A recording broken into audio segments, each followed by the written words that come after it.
Hello everyone! Today, gagawa tayo ng overnight oats. So, tatlo lang yung jar ko, kaya tatlo lang din yung gagawin ko. Meron ako ditong mga iba't ibang ingredients. So, I have banana, chocolate chips, peanut, cashew nuts, and this is apple, dates, raisins, very light na raisins. I have salt, oats, of course, main ingredients, and honey. So, haluin ko lang siya. For additional, this is the yogurt, and this is the milk. This is cinnamon. Kahit anong oats pwede kayong gumamit. This one. 2. 3. Mga tatlo lang. 4. Sige, 4 na. Gawin natin 5. Spoon. Full cream yogurt. Kung wala kayong yogurt, okay lang naman. Then milk. May lumaan natin yung yogurt. Parang konti pa yun. Honey. Lagyan ko siya ng very light na honey lang. Oops. Cinnamon. So, ihahalo ko na yung mga fruits and nuts para bukas, ano na lang siya. Or after 4 hours, pwede mo na siyang bango. Yan. After 4 hours, pwede mo na ito kainin eh.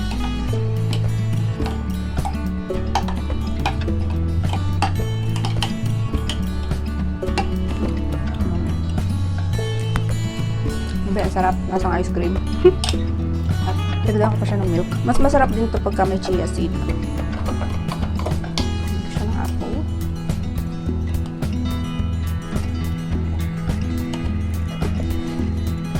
Apple. Chocolate. Lagyan ko siyang chocolate. Yan. Apple ulit. Okay. So, kung siyang kainin ngayon. And then, close natin siya. Then, close natin. I'll put in the fridge. Next one.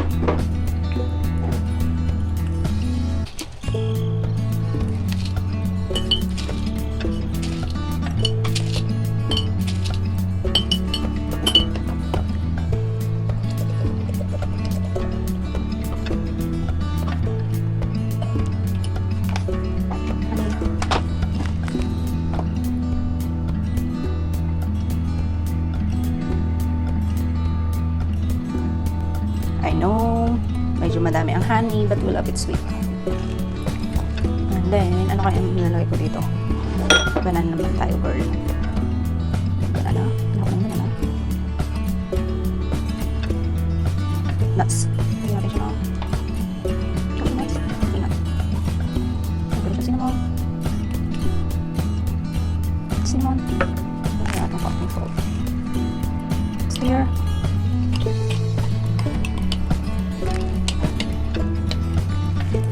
Yummy. So, yeah. And then,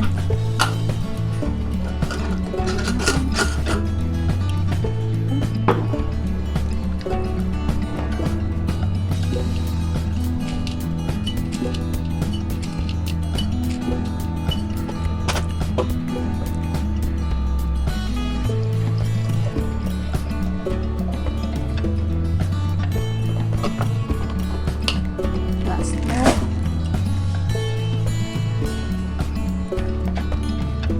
Yogurt.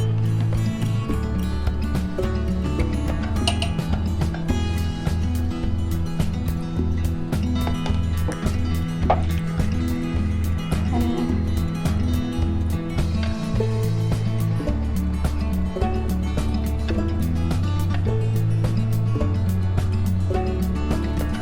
Then put some dates.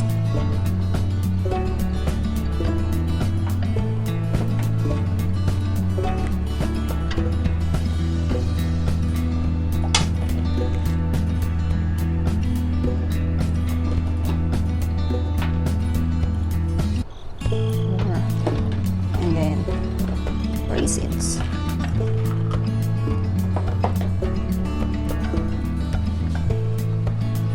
Stir.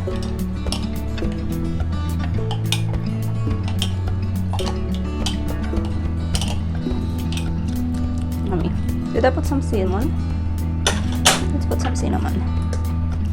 Cinnamon. salt.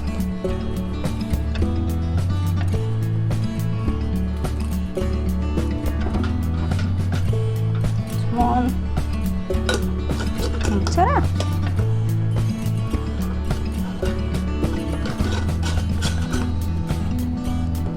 Kung napansin nyo, half lang. Half lang siya. Yan. Medyo half lang. Kasi, ano pa siya, iyayabong pa siya. Okay. Yogurt. So, ginagawa ko to.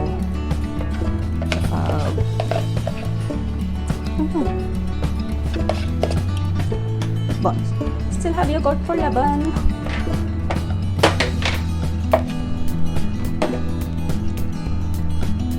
Last ko na tong gamit ng honey. Nilagay ko na siya ito.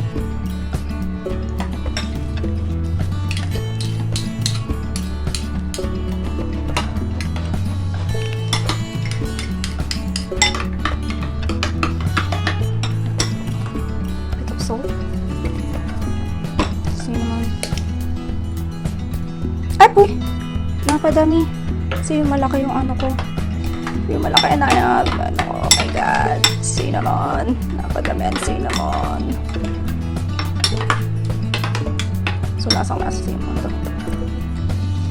So, what I gonna do to fix that is put more yogurt